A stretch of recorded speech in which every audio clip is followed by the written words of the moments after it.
It's me, Al-Safa Ashraf, third year medical student in Kazakhstan. ഏഷ്യയിലെ ഏറ്റവും വലിയ കോണ്ടിനെന്റിലെ one of the top diversity ഉള്ള ഒരു കൺട്രിയിലാണ് ഞാനിപ്പോൾ നിൽക്കുന്നത്. Yes, welcome to Kazakhstan.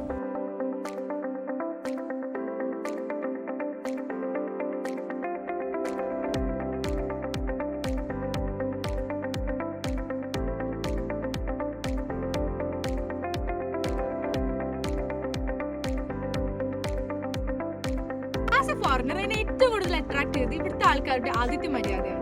ഇപ്പൊ നിങ്ങളുടെ മനസ്സിൽ വരുന്നൊരു ചോദ്യം ഉണ്ടാവും, കസാഖിസ്ഥാൻ ഒരു സേഫ് കൺട്രിയാണോ? യെസ്, 100%. പാരന്റ്സിന് സുരക്ഷിതമായി കുട്ടികളെ നിർത്താൻ പറ്റുന്ന ഒരു കൺട്രിയാണ് Kazakhstan. Climate both summer and winter most adaptable for students. Almaty എന്ന സിറ്റി എന്തുകൊണ്ട് അറിയപ്പെടുന്നു? Almaty means mother of apples.